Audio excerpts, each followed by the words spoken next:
We want to give a big thank you to the sponsor of this video, Epic Games, and their new cartoon-inspired hero collector RPG, Battle Breakers, that you can download for yourself right now using our link in the description below. Monsters from space have spread across the kingdom and trapped the world's greatest heroes in techno-magic crystal. Now it's up to you to assemble the ultimate team of super warriors to take back the planet. Explore over 1,000 dungeons full of monsters across awesome environments like volcanoes, glaciers, and more. Take down big epic bosses with massive attacks and cool special abilities, and collect your own arsenal of powerful heroes ready to save the world. Battle Breakers is free to play on PC, iOS, and Android, and the best part is it's cross-platform, so you can take your game progress seamlessly across devices. So what are you waiting for? Go download Battle Breakers for yourself right now to start saving the planet, and don't forget to use our Support a Creator code when you do. So we already told you why we think 2020 will be a great year, and now we're going to give you the bad news. While many people tell us the world is becoming a safer place to be, you don't have to look far to find doomsday scenarios which tell us the human race is on the brink of extinction. Moreover, if our natural environment doesn't collapse on us, some experts tell us inequality is going to only get worse, and we can probably look forward to another economic crash down the line. It's these rather depressing news stories that can make scrolling through Facebook a dire experience. When it comes to wealth inequality, it just looks like things are going to get worse. From what we can see, this trend isn't going to reverse anytime soon. One report tells us that after the 2008 financial crash, this trend of widening wealth distribution went into full effect, and it's been getting worse. That same report estimated that by 2030, the world's 1% will have 64% of global wealth. Some people have said we are at a tipping point in terms of inequality. 2020 is of course just a stepping stone toward this alleged tipping point, but we might ask if the distribution of wealth is going to widen very quickly in the next few years. You've all heard of jobs being automated and people being put out of work. US presidential candidate Andrew Yang has even made this one of his big issues. What he says will be mass unemployment coming to a country near you very soon. If you keep up with technologies, you'll know that artificial intelligence is improving all the time. How long will it be until drivers are out of work? Or we no longer talk to humans on switchboards, or accountants are replaced with accounting robots? If you listen to people who own the technology, they'll tell you that the displaced will just be employed in better jobs, but not everyone believes this will happen.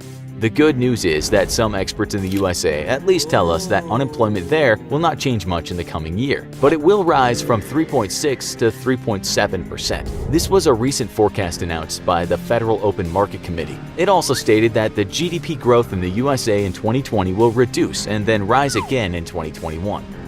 If that's not bad news to you, in 2019, the New York Times wrote that the USA could face a recession in 2020. It said the trade war hasn't helped matters, and so we might hold on to our hats come next year. The same article said Europe also finds itself in a mess. This is one paragraph from that story.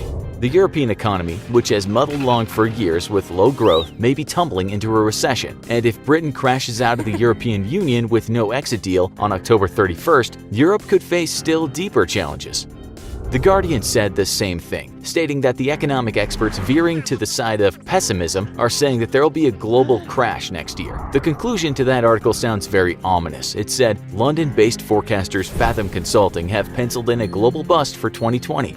Nouriel Roubini, who can claim to be one of the few economists to forecast this last crash, also nominates 2020.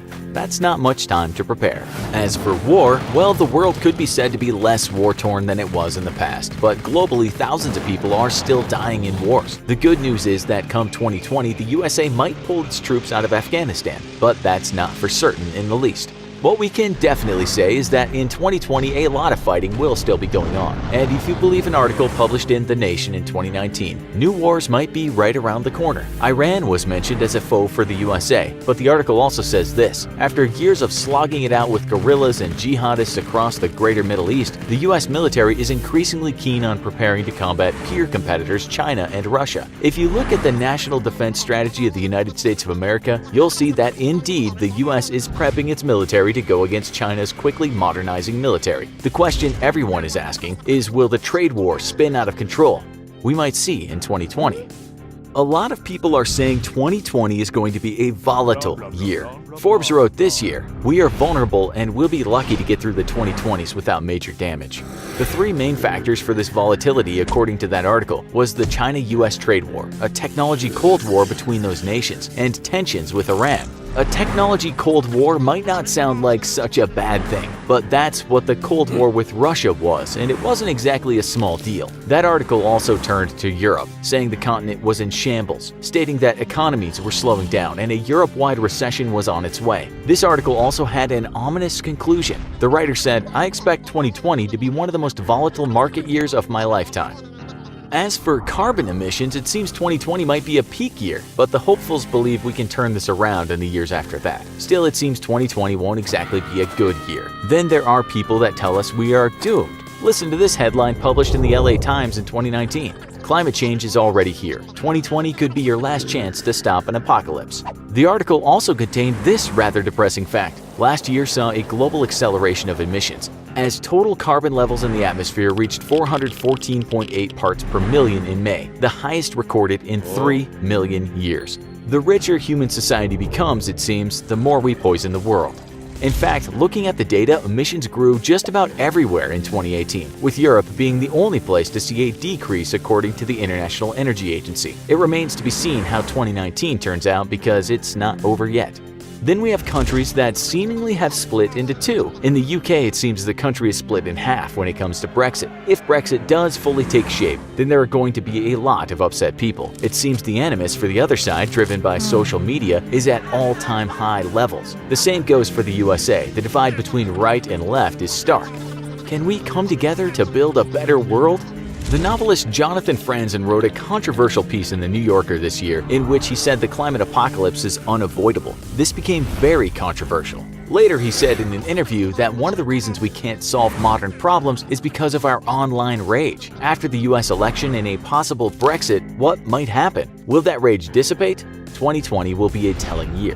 Everyone's an expert and everyone knows they're right, online at least, and we might hope that we might work together come 2020. It's unlikely this is going to happen. 2020 might be when the rage starts really firing up, especially if economic woes lie ahead.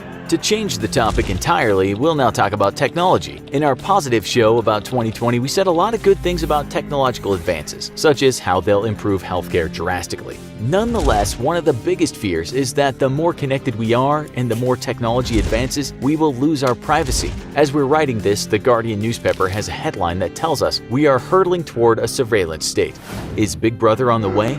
Are we running into the arms of this Orwellian nightmare willingly, uncaring that soon we might be watched over all the time? Not only has facial recognition technology showed us that it can be biased against minorities, but do we really want the government scanning our faces wherever we go? Do we not deserve some privacy? And while such technology might cut down on crime, is it worth it for losing our freedom? Let's face it, the government has done things in the past not in our interests, or should we say not in the interests of everyone. Maybe you feel like protesting, but you want to remain anonymous. Perhaps you feel you're protesting for an ethical cause, but the government might not see it that way. Will facial recognition prevent people from speaking up? Then there's the possibility of us all being watched all the time and then given points. We become like rats in a Skinner maze, always aware that we're being looked over. It's unlikely scoring citizens on their behavior will become a thing in most countries, but it's happening in China.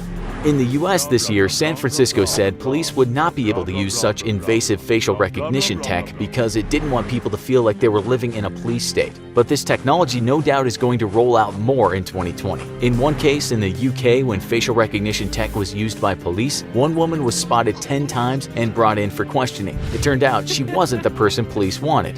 In China, if you're caught in the net, it could be bad, and it's not that hard to get on the wrong side of the government. One American critic said this about China and its surveillance tech. They've created digital prisons using facial recognition technology. You can't use your credit card, and you can't get a taxi, you can't get a bus, your mobile phone stops working.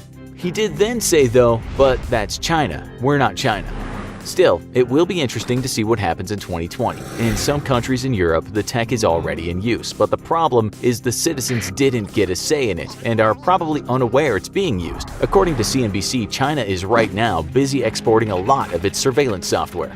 If all of this depresses people, that's perhaps why they might abuse prescription drugs. We all know about the US's opioid crisis, and we know some people require prescription drugs to get them off opioids. The website Statistica tells us that $1.7 billion was spent on prescription drug spending for substance use disorder treatments in 2019 in the USA alone. But it's estimated that that will go up to $1.8 billion in 2020. The opioid crisis is by no means over, and while some presidential candidates have ideas on how to solve it, that's not going to happen in 2020 for sure. As for the homeless, in the UK it reported that the problem is worse than it's been in a long time. The Guardian said this in October: a record number of homeless people died last year, in the biggest increase in deaths since reporting began. Amid warnings, fatalities are likely to be even higher in 2019. Will it get any better in 2020?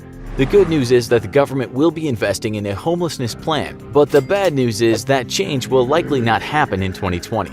We can also look at LA in the USA, where it was reported earlier this year that homelessness is on the rise. Is there any end in sight? It doesn't seem so, and things will likely get worse in 2020. The LA mayor said this: "These results remind us of a difficult truth. Skyrocketing rents statewide and federal disinvestment in affordable housing, combined with an epidemic of untreated trauma and mental illness, is pushing people into homelessness faster than they could be lifted out." The future looks grim in 2020 for those at the bottom of the pile, but perhaps 2020 will be the breaking point, and 2021 will have solved a lot of our current problems. What do you think? Tell us in the comments. Also, for a bit of good news, be sure to watch our other video, Why 2020 Will Be a Great Year. Thanks for watching, and as always, don't forget to like, share, and subscribe. See you next time.